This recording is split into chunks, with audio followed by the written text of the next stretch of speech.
기후차가 너무 심해서 주변에 이제 감기나 몸살로 고생하시는 분들이 있는 것 같습니다. 아무쪼록 몸도 마음도 건강한 한 주가 되시기를 간절히 소망합니다. 오늘 제목에서 보듯 교회에 관한 이야기를 하려고 합니다. 마태복음이 가장 중요하게 생각하는 모임이 바로 교회입니다. 왜냐하면 마태복음에서 교회는 참 이스라엘입니다. 제자도 12제자고 그 제자들이 만드는 교회 역시 이제 이스라엘을 대체할 수 있는 참 이스라엘로 인식하고 있습니다. 예루살렘의 성전이 무너지고 이제 유대 전쟁이 일어나서 예루살렘 성전이 무너지고 이제 바리새파 랍비들이 이 이스라엘이라는 공동체를 살리고자 복구하고자 애쓰고 노력했습니다. 그 중심에 이제 말씀과 율법을 이제 성전이 없으니까 말씀과 회당을 중심으로 끊임없이 이스라엘 공동체를 살리려고 애쓰고 노력했습니다. 그래서 그들의 기치는 율법을 똑바로 세우고 율법에 의해서 하나님과 다시 만날 수 있는 접촉점을 찾고 그래서 하나님을 섬기는 자녀들로서 하나로 뭉치려고 했었습니다. 마태복음은 이를 보면서 바리새인들이 그 공동체를 세울 수는 없어. 예수 그리스도의 말씀을 따라 예수 공동체를 중심으로 모이는 우리야말로 참 이스라엘이다 라고 생각하기에 마태복음은 정말 교회가 당시에 굉장히 중요한 하나의 자기들의 정체성이었습니다. 심지어 마태복음 21장 뒤에 나올 이야기이긴 하지만 21장 42절부터 46절에 이런 말씀을 합니다. 예수께서 그들에게 말씀하셨다.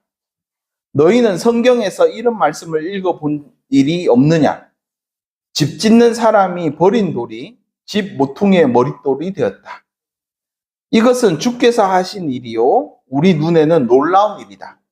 그러므로 나는 너희에게 말한다. 하나님께서는 너희에게서 하나님 나라를 빼앗아서 그 나라의 열매를 맺는 민족에게 주실 것이다. 예루살렘 성전을 무너질 걸 예언하시면서 이런 이야기를 하시는 거죠. 이 돌 위에 떨어지는 사람은 부스러질 것이요 이 돌에 어떤 사람 위에 떨어지면 그를 가루로 만들어 놓을 것이.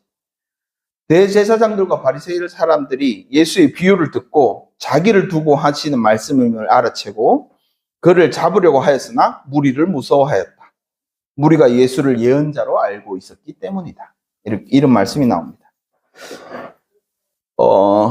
제가 나중에 또 뭐 이런 설교를 하게 되겠지만 하나님의 나라를 그 나라의 열매를 맺는 민족에게 주신다라고 예수님께서 직접 말씀하신 대목을 마태복음은 기록해 놓으면서 바로 이 말의 대상자가 예수 그리스도를 중심으로 모인 우리 교회다 라고 정의하고 있는 것과 마찬가지입니다. 제가 지지난주 말씀을 드렸지만 이 하나님께서 이루시려는 하나님의 나라의 바른 모습, 바른 율법, 그 정신, 그리고 사람들과의 관계, 그리고 앞으로 펼쳐질 유대교가 아닌 세계의 종교로서 올바른 모습, 규율, 질서들을 마태복음 18장부터 오늘의 본문까지 계속 이야기하고 있다고 말씀을 드렸습니다. 그 중에 이제 율법에 대한 논쟁이 있는 장이 오늘 19장입니다. 그래서 지지난주 제가 율법에 대해서 뭐 반드시 우리가 절제하고 지향해야 될 것이 우리의 완악함이다 라고 이야기를 한 적이 있죠. 그 완악함은 나와 가장 가까운 이웃인 부부마저 관계를 깨뜨리고 그를 생판 고생길에 과부로 내모는 일도 할 수 있는 것이 우리의 완악함이다. 그러니 공동체에서 가장 우리가 지향해야 될 게 완악함이다. 이런 이야기를 했었습니다. 이 완악함은 결국 교회 공동체도 가까운 사람마저 내치는데 교회 공동체를 지탱하겠냐. 교회 공동체에서 가장 없애야 될 마음이 너희들 안에 있는 완악함이다 라고 이야기를 했었습니다. 바리새인들이 이제 율법을 강조하기 시작하면서부터 율법의 적용에 이제 문제가 됩니다. 율법이 사회법도 되고 그들에겐 종교법도 되지만 그들의 세계관이기 때문에 율법을 해석하는 사람에 의해서 이 자기의 편의대로 해석하게 되면, 자기의 완악함대로 해석하게 되면 반드시 거기에 피폐한 삶을 겪게 되는 사람들이 발생한다는 것입니다. 그것은 가장 낮은 자로부터, 가장 연약한 자로부터 그런 것들이 사회에 드러나게 된다라는 것이 일반적입니다. 이제 앞으로 살아갈 세상이 걱정이 되는 겁니다. 율법이 중심으로 살아가야 될 이스라엘 공동체가 어떻게 해야 되는 건가? 이것이 이제 고민이 되는 거죠. 그래서 지지난주의 말씀에 이어 이번 주는 새로운 계약 공동체인 교회에 가장 우리가 뭘 지향해야 되는가라는 마음을 가르치기 위해서 이제 어린아이 비유를 들고 계시는 것입니다. 오늘의 본문에는 두 가지 명령이 나옵니다. 하나는 어린아이를 용납해라. 그리고 두 번째는 그리스도께 오는 것을 금하지 말라. 하나는 용납하고 하나는 금하지 말라라는 두 개의 명령어가 나옵니다. 하나는 긍정적인 명령어고 하나는 부정적인 명령어입니다. 이것은 약간 율법의 기틀을 갖고 있습니다. 율법 또한 무엇을 해라 하는 말씀도 있지만 뭐를 하지 마라 하는 말씀이 있듯이 예수님께서 일부러 하나는 허용적인 말씀을 하나 하시고 하나는 금하는 말씀을 하나 하신 형태입니다. 그래서 이 어린아이 비유를 가지고 제가 예전에 한번 설교를 한 적이 있죠. 이때는 이제 이 부모의 사랑을 온전히 믿는 아이들의 행동을 보며 예수님께서 그 아이와 같이 자신과 동일시하는 모습을 이야기하면서 어린아이에 관한 설교를 한번 한 적 있습니다. 근데 오늘은 그 대상이 교회입니다. 그래서 예수님께서 교회에게 하고 싶은 말, 그리고 교회가 반드시 가져야 할 태도에 관한 이야기를 하려고 합니다. 예수님께서는 어린아이를 용납하고 내게 오는 것을 금하지 말라. 천국은 이런 사람들의 것이다. 라고 말씀하시는 이유는 감정적으로 자신과 동일시되어 있는 아이들과 나누고자 하는 애정을 넘어서서 하나님 나라의 본질, 그리고 구원의 원리를 드러내는 사실은 굉장히 신학적이고 사회적이고 영적인 이야기를 오늘 하고 계시는 것입니다. 예수님 당시 1세기 팔레스타인 사회에서는 어린이를 독립적인 인격체가 아니라 부모의 소유물로 취급했습니다. 여성들도 마찬가지로 사람의 수에 끼지도 못했습니다. 그리고 어린아이는 성인으로 성장할 가능성이 있지만 하도 당시에 분쟁도 많고 병도 많고 이러니까 그를 가능성은 지닌 존재이지만 어쨌든 성인이 될 거라는 확신이 없기 때문에 오히려 그들을 물건 취급하고 그냥 성숙될 존재 가능성으로만 인정했습니다. 그러니 이 예수님의 가르침을 받는 이 모임에 그들이 오는 건 제자들 입장에서는 달가운 일이 아니었습니다. 사람들이 예수님께 어린아이를 데리고 와서 안수하시기를 바라며 원했을 때 제자들이 꾸짖는 이유가 실은 제자들의 마음은 이랬던 것입니다. 어린아이들은 기본적으로 예수님의 가르침을 이해할 수 없고 그렇게 살아낼 수도 없고 하나님 나라의 운동이나 지금 그리스도가 하시는 어떤 일에 하나도 도움이 되지 않는 사람들. 그러니 지금 예수님께서 설교를 하시는데 굉장히 방해적인 요소라고 생각했던 겁니다. 그러니 아이들이 앞으로 나오는 건 자기들이 볼 때는 이거 예수님 말씀하시는데 왜 아이들이 끼어들어? 이런 느낌인 거죠. 그래서 가로막았던 겁니다. 오늘의 본문에는 단순하게 그냥 두 가지 명령어로만 딱 써져 있지만 마가복음을 보면 예수님이 이때 어떠한 감정을 느끼고 계시는지 명확하게 나옵니다. 마가복음 10장 14절에 나오면 마태복음보다 마가복음이 먼저 쓰여졌습니다. 그거를 알면 오히려 더 생생한 원래의 의미를 좀 찾을 수 있다고 생각합니다. 이러한 제자들의 모습을 보고 예수님께서 분이 여기셨다. 이렇게 표현합니다. 그 정도로 잘못된 행동을 제자들이 하고 있다라고 인식을 하고 계신 것이었죠. 헬라어 원문으로 보면 몹시라는 단어와 슬퍼하다라는 단어가 합쳐진 단어를 사용하셨습니다. 그러니 제자들의 모습을 보고 매우 슬퍼하며 매우 분했다라고 이야기하고 있는 것입니다. 그러니 예수님께서는 제자들이 지금 하는 일이 얼마나 잘못되어 있는지 이야기 막 하고 싶어서 막 이제 미치는 거죠. 그런데 오늘의 본문은 딱 두 명령어로 딱 이야기를 하고 있습니다. 그래서 오늘의 본문의 이 두 명령어는 굉장히 중요한 명령어가 됩니다.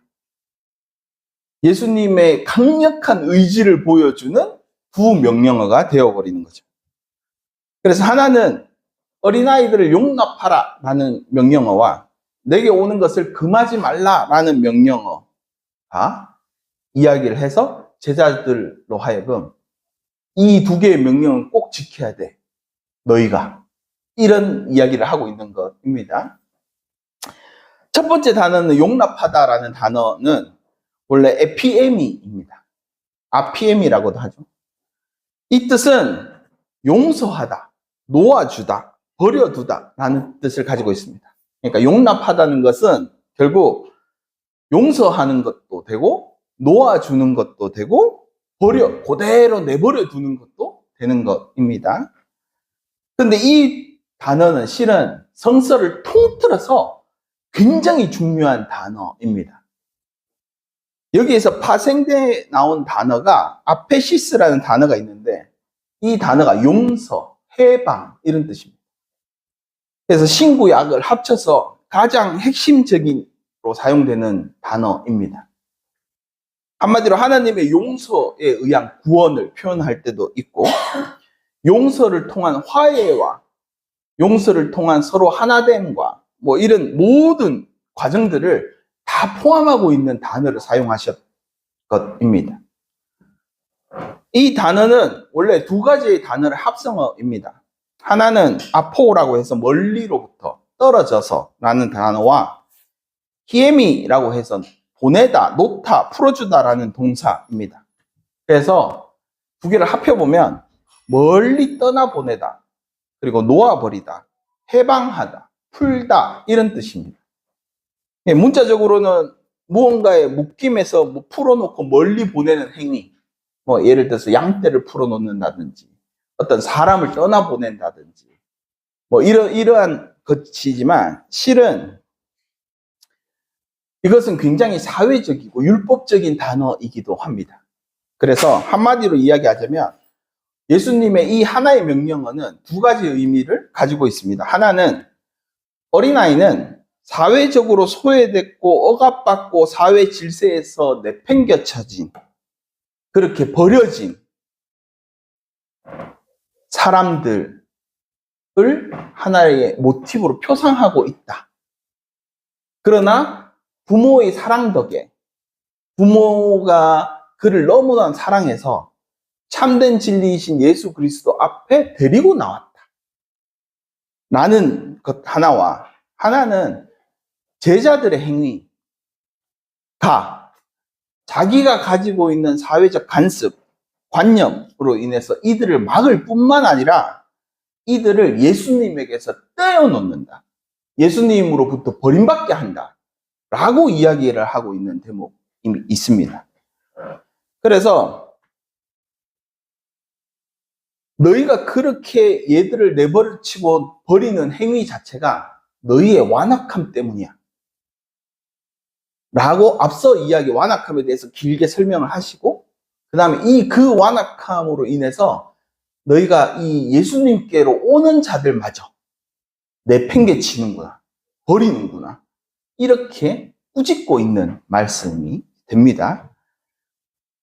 고전 헬라어 문헌에서 이 아피에미는 종교적인 의미 이전에 이미 법적, 사회적 문맥에서 많이 사용되는 단어입니다. 예를 들어서 빚이나 채무를 면제하다, 호로를 석방하다, 계약과 의무로부터 면책시키다, 뭐 죄에 대해서 뭐 풀어주다 이런 뜻으로 가지고 있는 아예 율법적이고 사회적인 단어입니다. 그러니 기본적으로 사회적 통념이나 사회적 의무나 사회적 속박에서 해방시키는, 그렇게 자유를 얻게 하는 단어가 바로 이 아피메이입니다. 그래서 기본적으로 구약에서는 나사, 이렇게 들다, 용서하다의 단어를 대체하는 단어로 사용했습니다. 그러니 구약 성서에서는 단순히 이것은 면책이 아니라 율법적으로 죄라 규정하게 될 형벌들, 그리고 하나님의 진노에서 아예 해방시켜서 하나님의 은혜로 들어갈 수 있는 기회를 주어주는 것, 아예 육적인 것과 영적인 것을 동시에 용서하는 하나님을 표현할 때 이 단어를 사용해서 이야기를 하고 있는 것이죠. 뭐 예를 들어서 뭐 창세기 4장 13절에 가인이 동생을 죽이고 하나님께 내 죄짐이 너무 무거우니까 하나님 용서해 주십시오, 뭐 이런 이야기도 하고, 모세가 이제 십계명을 받고 이제 사람과 하나님 사이에 중보시킬 때, 그때도 저들의 죄를 사하여 주십시오라고 할 때도 이 아피메이라는 표현을 하기도 했습니다.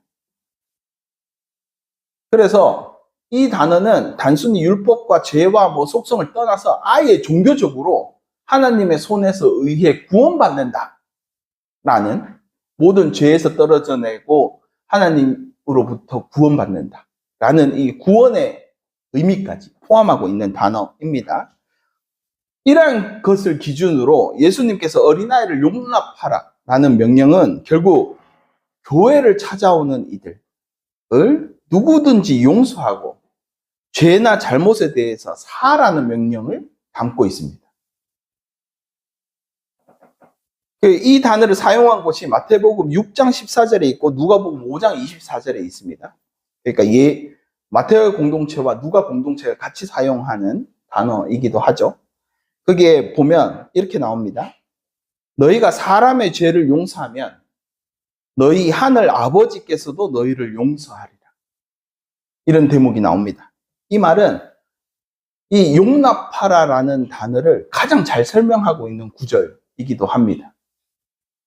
그러니까 또한 뭐 어디에 얽매여 있는 것을 풀어주고 놓아주고 소유와 관계를 포기하라는 명령도 가지고 있습니다. 교회에 찾아오는 이들을 사회적 신분에서 풀어주고, 그리고 그들의 죄에서 풀어주고, 그들의 무슨 구조적인 속박에서 풀어줘서 그들을 완전히 자유케 해줘. 너희 공동체에 누가 찾아오면 그들을 형제 자매라고 부를 수 있을 정도로, 사회적 신분을 떠나서, 법적인 어떤 계층을 떠나서 친구로 받아들일 수 있도록 해라 라고 이야기를 하고 있는 것입니다. 그러니까 교회를 찾아오는 누구든지 그를 하나의 인격체라고 생각해라 라는 명령어이기도 합니다. 그래서 이 하나의 단어는 단순한 명령이 아니라 그리스도께 찾아오는 이들은 하나님께서 이미 그들의 죄에서 해방시켰고, 그들은 하나님께서 하나의 인격체로 인정한다는 말이 담겨져 있습니다. 동시에 하나님께서 온전한 관계를 맺고 싶어 하시고, 이미 그들은 그리스도로 말미암아 새로운 율법으로 규정된 너희의 형제요 자매다라고 선언하고 계시는 대목이기도 한 것입니다.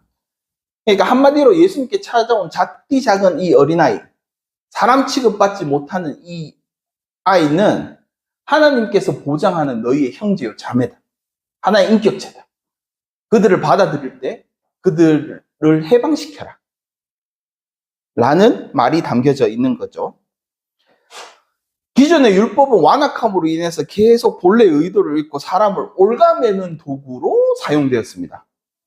규정을 하고 묶고 사회적 계층을 나누고 그들을 계속 어떤 틀 속에 계속 올가매는 작업을 하고 있는데, 예수 그리스도께서 새로운 법은 이들을 다 해방시키고 풀어주고 하나의 형제로 받아들이는 작업을 해야 돼. 교회라면. 이라는 이야기를 하고 계시는 것입니다. 그러니까 한마디로 이제 이 아피에이미는 붙잡지 않고 놓아주는 것이라는 단어를 통해서 모든 하나님의 법은 하나님이 주시는 완전한 자유에 참여케 시키는 것. 그리고 그 행위를 하면서 서로를 받아들이고 서로 얽매인 것을 풀어주고 완악한 마음을 버리고 자비로운 마음으로 서로를 바라보고 서로를 용납해주는 행위가 가득한 곳이 교회다 라고 규정하는 것입니다. 두 번째 명령은 이 금하지 말라라는 명령에서 금하다는 콜료라는 단어입니다. 이 콜료는 막다, 금하다, 방해하다, 제지하다라는 단어입니다. 그러니까 기본적으로 풀리는 것을 방해하고 놓이는 것을 막는다는 뜻을 갖고 있습니다. 고전 헬라어적에서는 물리적이고 심적이고 법적인 제약을 가리키는 모든 행위를 뜻합니다.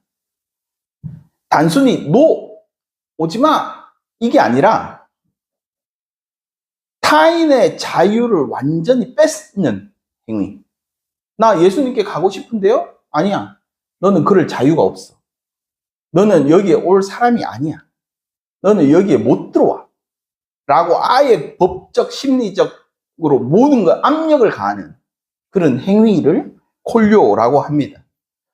그래서 이 콜료라는 단어는 지지난주 보았던 완악함이란 단어와 맥을 같이 합니다.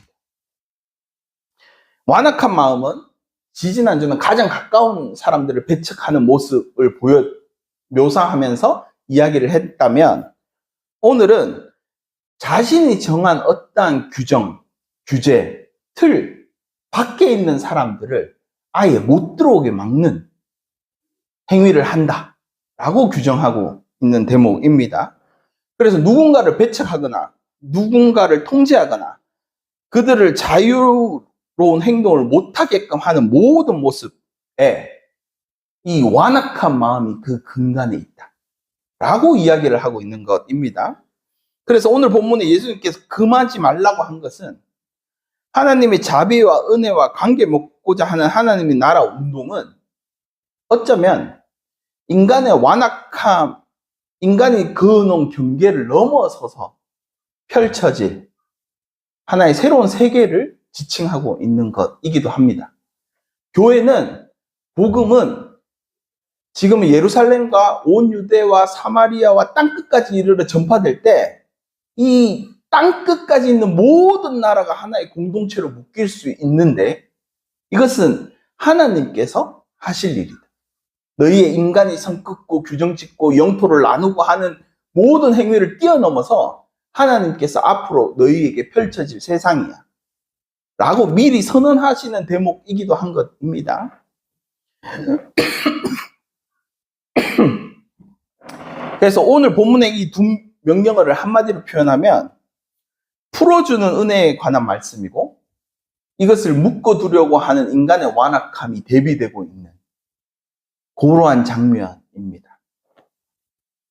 그래서 이 두 단어는 하나는 억제, 하나는 해방이라는 관계를 대비시키면서 앞으로 이제 율법과 은혜, 그 다음에 인간의 한계와 하나님의 자유, 동시에 교회가 지향해야 될 어떠한 지점들을 다 설명하고 있는 두 개의 명령어인 것입니다. 마태복음이 율법에 굉장히 관심 있다고 그랬죠. 그러니까 예수님이 하신 말씀 중에 굳이 이 단어를 딱 두 개를 골라서 이야기를 한 것은 율법과 은혜를 이야기를 하고 싶기도 하고 하나님 나라와 바리새인들이 세우려는 이스라엘은 어떻게 다른지 이야기하고 싶기도 하고 이러한 여러 가지 장치들이 마련되어 있는 굉장히 중요한 단어입니다.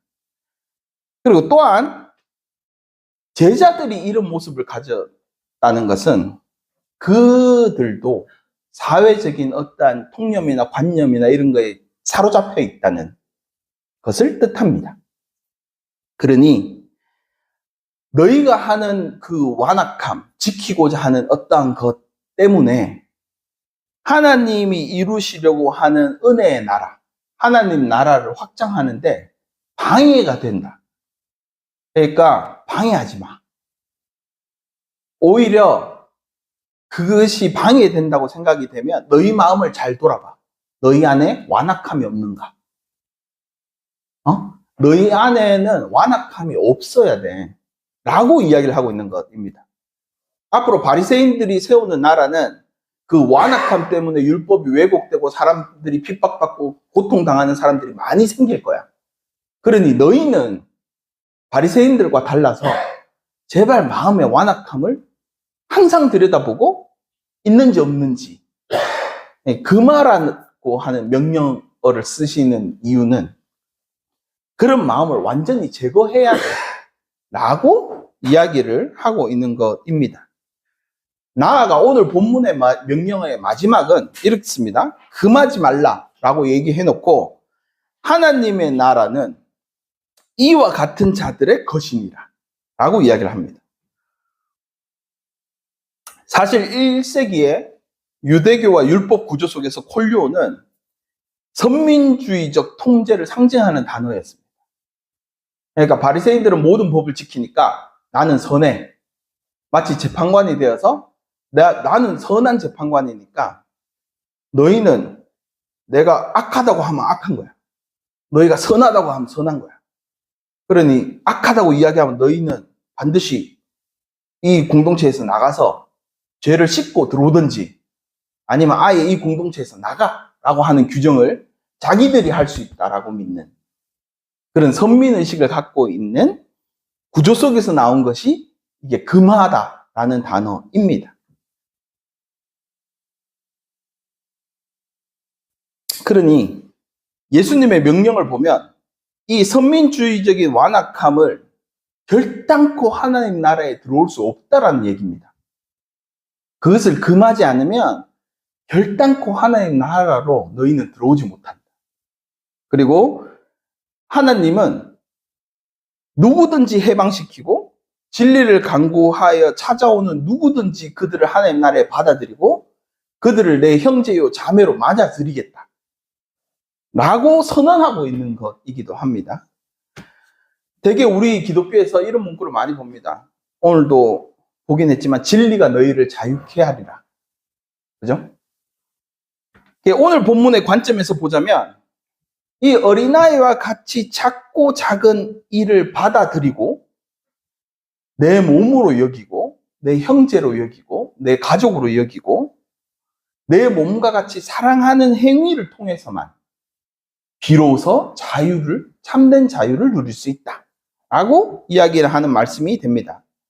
한마디로 교회의 참된 모습은 교회가 갖추어야 될 사명은 서로 용납하고 각자 가지고 있는 완악함에 대해서 해방된 하나님의 은혜와 자비가 풍성한 곳이라는 의미를 가지게 됩니다. 그리고 그런 공동체가 되면 그것은 하나님 나라의 표상이 된다. 예수 그리스도가 하나님 나라가 가까이 왔다라고 선언하신 이유는 본인이 그런 나라를 만들기 위해 직접 이 땅에 자기의 행위를 통해서 베풀기 때문입니다. 그래서 이 두 동사를 심지어 이제 동사를 사용했죠. 이게 명사를 사용한 게 아닙니다. 동사를 사용한 이유는 단순히 교회가 가지고 있는 특성, 교회가 가지고 있는 모습을 이야기하는 것이 아닙니다. 교회는 이러한 행위를 하는 모임이야. 이러한 행위를 계속적으로 지속해 나가려고 애쓰고 노력하는 모임이야. 교회는 처음부터 끝까지 이런 행동만 하는 곳이야 라고 이야기를 하고 있는 것입니다. 또한 완악함으로 마음이 굳어져서 타인과 하나님의 뜻을 받아들이지 못하는 상태와 완전히 상반되게 부모의 사랑을 온전히 받은 이 어린아이, 가장 유연하고 가장 열린 마음을 갖고 있는 어린아이를 대비시키면서 하나님의 말씀을 이렇게 순수하게 받아들여 하나님의 사랑을 너희의 완악함으로 재단하지 말고 경계 끊지 말고 순수하게 받아들여. 그 사랑이 풍성하게 서로 나누다 보면 그 세계는 확장될 거야 라고 이야기를 하고 있는 것입니다. 어린아이는 기본적으로 부모를 사랑하죠. 아무것도 부모가 해준 것이 없음에도 불구하고 부모를 사랑합니다. 그리고 그 사랑을 믿고 부모의 행동이 마치 법처럼 생각하고 행동합니다. 나중에 머리가 커지면 그것을 어기기 시작하겠지만 그 전까지는 부모가 하나님이 대체가 됩니다. 하나님이 율법을 주신 이유는 단지 그런 것입니다. 예쁘게 살고 내가 사랑하는 아이가 더 아름답게 살고 더 좋게 살아라 라고 주신 율법을 머리가 커나가면서 이제 완악함으로 가득 차서 왜곡되어져 버린 그 모습과 이 어린아이가 순수하게 예수님 앞에 나오는 장면을 일부러 매칭을 시켜놓은 대목이기도 합니다. 그래서 마태복음은 이러한 순수한 마음을 가진 사람, 사회에서 핍박받고 괴롭고 힘들지만 이러한 순수한 마음을 가진 사람들이 예수님을 찾아온다 라고 이야기를 하고 있는 대목이기도 합니다. 이런 사람들이 진리를 찾고 하나님 나라를 찾고 하나님 나라를 확장시키는 데 주체이지 마음속에 갖고 있는 완악함으로 인해서 타인을 재단하고 끊어내고 나누고 분리시키는 사람들은 결단코 하나님 나라에 들어올 수 없다 라고 선언하고 있는 대목이기도 한 것입니다. 그래서 본문에 등장하는 어린아이는 이런 자들의 상징인 것입니다. 자신이 가지고 있는 어떠한 세계관, 업적, 성공의 경험을 토대로 하나님께 다가오고 축복받는 것이 아니라 오로지 부모에게 받았던 사랑을 뼈저리게 느끼고 그 사랑을 좀 더 나누고 싶고 확장시키고 싶어서 그 은혜로 예수 그리스도 앞에 모인 사람들, 그 은혜를 갈구해서 모인 사람들이 비로소 진리를 만난다 이런 뜻이기도 합니다. 그래서 아까 우리가 교동문에도 읽었지만 바울은 이것을 이렇게 말합니다. 율법의 행위가 아닌 믿음으로 의롭게 된다. 이 어린아이의 모습은 결국 복음의 핵심을 보여주고 있습니다. 하나님 나라는 우리가 무엇을 성취해서 얻는 것도 아닙니다. 어른이 되어서 얻는 것도 아닙니다. 율법으로부터 얻어지는 것도 아닙니다. 단순하게 하나님의 사랑, 그리스도의 사랑, 부모의 사랑을 어린아이처럼 받아들이고 그 사랑을 토대로 이것을 나누고 싶어서 애달른 사람들의 모임, 그곳의 진리, 그 마음 때문에 훨씬 더 의롭게 된다 라고 이야기를 하는 것입니다. 예수님께서는 이러한 어린아이 모습 속에 자기의 모습을 본 것입니다. 자기의 공생애는 죽으러 갈 걸 알지만, 사람들 때문에 죽음에 당할 걸 알지만 하나님이 어떻게 이 사람들을 사랑하는지 너무나 잘 알아서 예수님은 그저 이들과 함께 하나님의 사랑을 이야기하고 하나님의 사랑을 나누고 그리고 하나님의 사랑을 표현하고 싶었을 뿐인데 그 공생애를 어린아이처럼 누가 막더라도, 심지어 예수님의 공생애 끝에는 제자들이 막죠. 예수님 죽으러 가면 안 된다고 군인들이랑 군인 귀 한번 자르고 막 다 도망가고 막 이러지. 그런 것처럼 예수님을 가로막는다 할지라도 하나님의 사랑은 그 한계를 넘어 오늘날의 기독교의 상징처럼 되어버린 것입니다. 교회 머리신 분이 그렇게 사랑을 믿고 사랑으로 행동을 했기 때문에 그리스도인들의 모임까지 그러해야 한다라고 성서가 이야기하는 것이죠.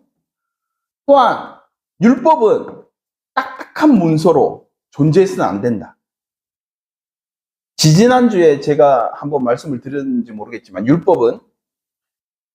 율법에 주어진 참된 목적은 단순히 죄를 드러내고 심판하는 장치가 아니라 인간의 한계, 그 다음에 죄를 명확하게 인식함으로써 진정으로 내 이웃과 함께 더불어 사는 모습, 더불어 함께 잘 살아갈 수 있는 화해의 모습, 그리고 더불어 서로가 용납할 수 있는 용서의 모습을 지향한다.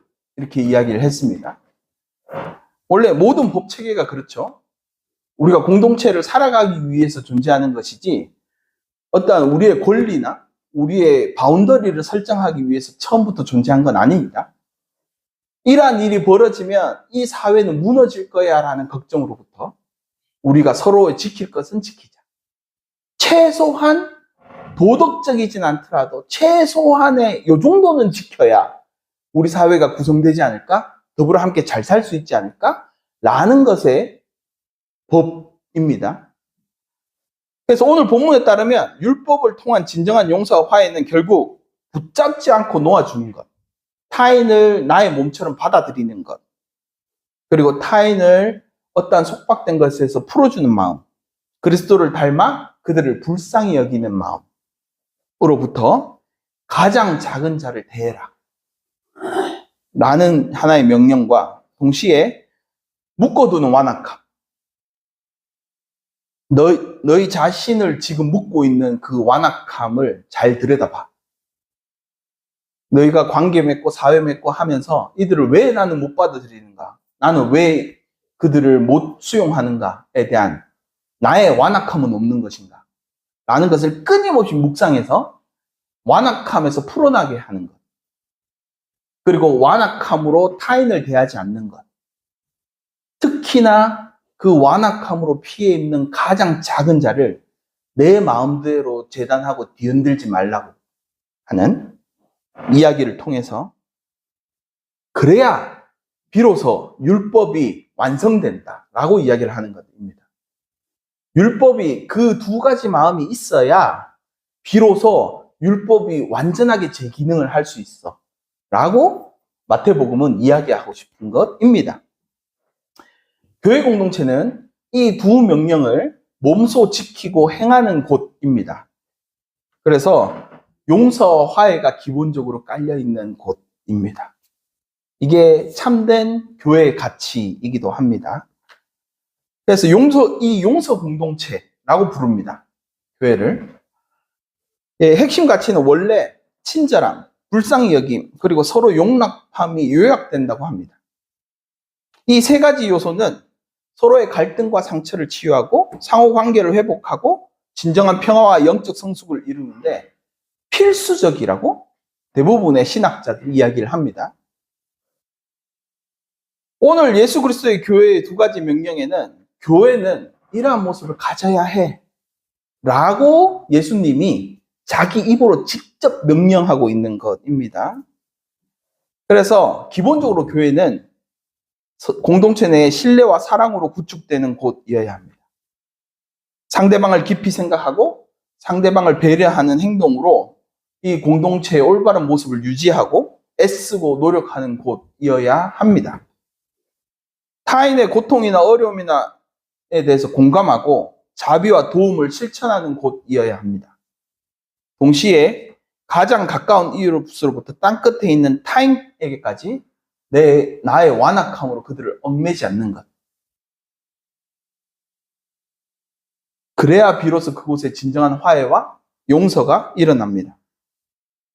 그래야 그곳에 진정한 상처를 드러내고 서로의 갈등도 치유되고 관계를 회복시키는 능력을 가지게 됩니다.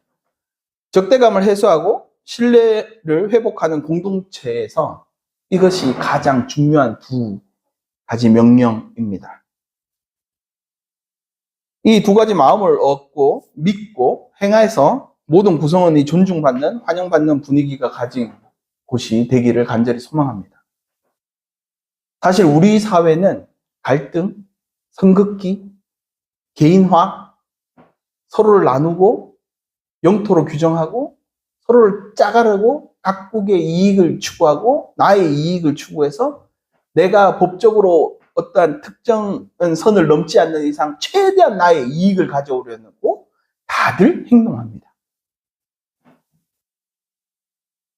그곳에는 하나님 나라가 임할 수 없다라고 오늘 본문은 이야기합니다. 교회가 작은 씨앗이 되어 그곳에서 피어나기를, 아름답게 성장하기를, 그리고 사람들로 하여금 진리를 이야기하기를, 그래서 그 진리를 찾고 찾는 사람들이, 더 많은 사람들이 교회에 모이기를, 그래서 더욱 많은 사람들이 사랑을 나누기를, 그렇게 땅끝까지 복음이 전달되기를 바라며 예수님께서 오늘의 명령을 하고 계시는 것입니다. 우리가 키와 지혜가 자라겠죠? 날마다 성숙하겠죠? 이러한 기준에는 이러한 경험들이 필요합니다. 가정에서 나누는 사랑의 경험, 교회에서 나누는 사랑의 경험이 사람을 보다 성숙시키고 보다 자기를 올바른 길로 인도해주고 자기의 완악함도 들어보게 해주고 그것이 특별하게 문제가 되지 않는다. 왜? 나를 받아주는 곳이 있기 때문에. 라고 인식하며 그들은 마음껏 성장하게 될 것입니다. 그런 교회가 되기를 꿈꾸며 오늘도 함께 기도하는 우리가 되기를 간절히 소망합니다. 기도하겠습니다. 하나님 참으로 감사를 드립니다. 우리 공동체가 나아갈 길을 누군가가 용납하고 그들과 화해하고 자신의 완악함과 이기적인 욕심을 보고 그것들을 버리려고 애쓰고 노력하며 타인들을 향하여 그리스도의 마음을 전달해 나가건 우리가 되기를, 그것이 하느님이, 예수님이 교회에 담긴 참된 공동체의 모습임을 우리는 알게 되었습니다. 우리도 그 사랑의 마음을 받아 거듭날 수 있도록 인도해 주십시오. 그렇게 우리의 길에서 돌아서서, 우리의 완악함에서 돌아서서 당신의 마음을 향하게 하시고 당신의 마음을 본받게 해 주십시오. 그 사랑만이 하나님 나라의 열쇠임을 믿습니다. 그리고 이 믿음이 우리를 구원해 주기를 간절히 소망합니다. 언제나 우리를 긍휼함으로 불쌍히 여기는 마음으로 지금도 우리 곁에서 함께 하시는 우리 주 예수 그리스도의 이름으로 기도드립니다. 아멘.